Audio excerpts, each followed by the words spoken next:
বিচারপতি আব্দুর রউফ সাহেব রহমতুল্লাহ আলাইহির স্মৃতিচারণ দোয়া অনুষ্ঠানের সম্মানিত সভাপতি, অতিথিবৃন্দ, সুধীমণ্ডল, বিচারপতি আব্দুর রউফ সাহেব রহমতুল্লাহ আলাইহির সাথে আমাদের সম্পর্ক অনেক দিনের। আমি ওনার বাসায় উঠেছি এবং বহু সেমিনার সিম্পোজিয়ামও ওনাকে সাথে নিয়ে আমার অনুষ্ঠান পরিচালনা করেছে।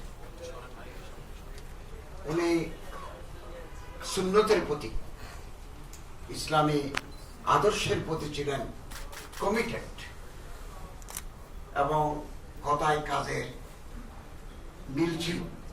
এই জমানায় তো কথা এবং কাজের মিল পাওয়া বড় মুশকিল, কিন্তু ওনার কথা এবং কাজের মিল ছিল, সুন্নতের অনুসরণ ছিল, ইসলামী অনুশাসনের চর্চা আমরা তার জীবন ও কর্মে প্রত্যক্ষ করেছি। এবং যখনই মনে করেছেন এখন আর দায়িত্ব পালন সম্ভব নয়, তিনি দায়িত্ব ছেড়ে দিয়েছেন। কয়জনে পারে? খুব কম মানুষই পারে। এটা আমাদের জন্য একটা অনুকরণীয় আদর্শ এবং তিনি আদর্শের ভিত্তিতে একটা কল্যাণ রাষ্ট্রের স্বপ্ন দেখেছিলেন। আমাদের দায়িত্ব হবে আমরা যারা ইসলামী আদর্শের আলোকে একটা ওয়েলফেয়ার স্টেটের স্বপ্ন দেখি তার পদাঙ্ক অনুসরণ করা। এবং বলতে খারাপ লাগে, ওনার মতো বটবৃক্ষের ছায়ায় দুষ্ট লোক, ভালো লোক, সৎ লোক আশ্রয় নিত। ওনার ইমেজকে ব্যবহার করে ইন্স্যুরেন্স কোম্পানি ওনার ইমেজকে ক্ষতিগ্রস্ত করেছে এবং উনি এর জন্য মনকষ্ট পেয়েছে। জনগণের আমানত ইন্স্যুরেন্স লাইনে কোটি কোটি টাকা একেবারে শেষ করে দিয়েছে। ওনাকে সামনে রাখছেন শরিয়া বোর্ডের উপদেষ্টা। আমিও ক্ষতিগ্রস্ত, আমিও ওখানকার ক্লায়েন্ট। এতে উনি মনকষ্ট পেয়েছেন। আমরা এই মহান মনীষী অন্তরকে কষ্ট দিয়েছি, ওনার চিন্তার চেতনাকে আমরা অশ্রদ্ধা করেছি। বাংলাদেশের স্বাধীনতার পরে 54 বছরের পথ পরিক্রমায় 16-17 বছরের ভিতরে যেই কালচার ডেভেলপ করেছে সেটা হচ্ছে রাষ্ট্রীয় সম্পত্তি, জনগণের আমানত লুটে পুটে খাওয়া, বিদেশে বাড়ি করা, একেবারে গাছের আগারটাও খাই, তলারটাও করে।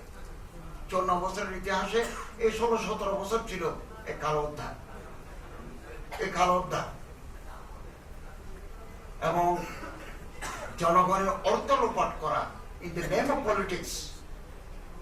এটা আমাদের ইতিহাসকে কলঙ্কিত করেছে। আমাদের মাইন্ডসেট বদলাতে হবে। দেশের আমাদের, এদেশে আমাদের জন্ম, এদেশের মাটিতে আমাদের কবর, এদেশকে ভালোবাসা আমাদের দায়িত্ব। দেশের সম্পদ যারা লুট করে তারা কোনোদিন দেশপ্রেমিক হতে পারে না, দেশপ্রেমিক হতে পারে। এবং ব্যাংকিং এবং ইন্স্যুরেন্স খাতে লুটপাট এটা অতীতে আর কোনোদিন হয়নি এবং দেশকে ফোকলা বানিয়ে ফেলেছে। আমাদের এই মাইন্ডসেট বদলাতে হবে। আসলে আমরা দেশকে ভালোবাসি। দেশের মাটিতে রূপিত একটা বৃক্ষের পাতা নষ্ট করার আমার হক নেই। এই মানসিকতা যতদিন আমরা বদলাই নেই ততদিন আমরা মেরুদণ্ড সোজা করে দাঁড়াতে পারবো না। আরবিতে একটা কবিতা আছে, হাইহাত আলা আয়াতি জামানু বিমিসলিহি ইন্না জামানা বিমিসলিহি লাউখির। কাল জামানা বিচারপতি আব্দুর রউফ সাহেবের মতো মানুষ এখন আর তৈরি করবে না। জামানা এখন কৃপণ। যারা যাচ্ছেন তাদের আসন খালি থাকবে, আসন খালি থাকবে। একসময় জামানা অনেক বড় মানুষ তৈরি করেছে কাল, এখন আর জামানা কৃপণ, জামানা তৈরি করবেন। তাই বিচারপতি আব্দুর রউফ সাহেবের মতো মহান ব্যক্তি, সহজ সরল অনাড়ম্বর আদর্শের প্রতি নিবেদিত মানুষের আমি আহ্বান জানাবো, হামদর্দ লাইব্রেরিজকে আহ্বান জানাবো, এমডি সাহেব আছেন, ওনার উপর একটা ডকুমেন্টারি একটা স্মারক যদি করা যায় বিভিন্ন জনের লেখা নিয়ে। এখনো ওনাকে দেখেছেন, ওনাকে সঙ্গ দিয়েছেন, ওনার সঙ্গ পেয়েছেন, এরকম অনেকেই আছে, অনেকেই আছে। তারা কিছুদিন পর তারাও থাকবেন না। আমাদের ইতিহাস হারিয়ে যাবে, ইতিহাসের উপাদান হারিয়ে যাবে আমরা যদি এখনই। এবং আমিনুর রহমান মানিক ভাই অত্যন্ত যোগ্য, উনি যদি উদ্যোগ নেন এবং এমডি সাহেব যদি উদ্যোগ নেন, তাহলে আমরা একটা বৃহত্তর বলে একটা ডকুমেন্টারি স্মারক আমরা গ্রহণ করতে পারি।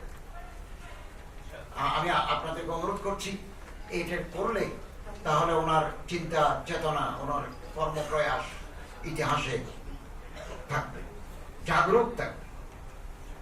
বাংলাদেশের এককালের অনেক বড় আলেম হযরত মাওলানা সিদ্দিক আহমদ সাহেব, পার্লামেন্টের মেম্বার 1954, মুহাদ্দিস।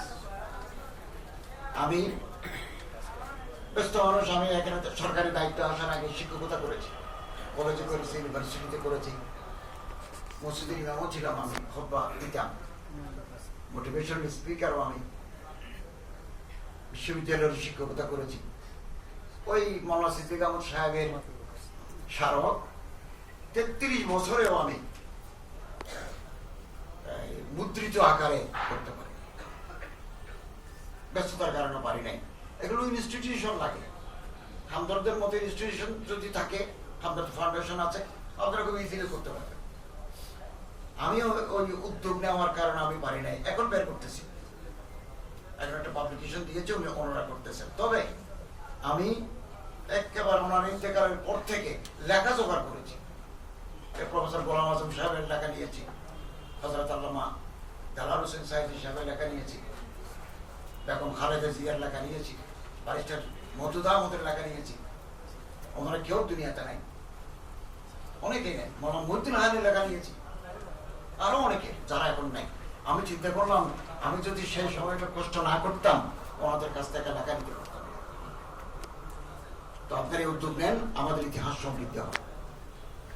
এবং আমি দোয়া করি আল্লাহ তাআলা আমাদের অত্যন্ত আপনজন মুরব্বী, যার কাছ থেকে আমরা দিক নির্দেশনা পেতাম, বিচারপতি আব্দুর রব সাহেব রহমতুল্লাহ আলাইকে আল্লাহ জান্নাতুল ফেরদৌসের আলা মাকাম নসিব করুন। এবং ওনার যে যোগ্য সন্তানরা রেখে গেছেন, আমরা তাদেরও বরকতময় জিন্দেগি আল্লাহর কাছে প্রার্থনা করি। এবং আজকের এই দোয়া অনুষ্ঠান, আজকের এই স্মৃতিচারণ অনুষ্ঠানে আপনারা যারা উপস্থিত হয়েছেন, আমি আপনাদের প্রতি আন্তরিক মোবারকবাদ জানাচ্ছি। আল্লাহ তাআলা আমাদের মুরব্বিদেরকে হায়াত তৈয়বা নসিব করুন, আমিন। ওয়া আখিরু দাওয়ানা।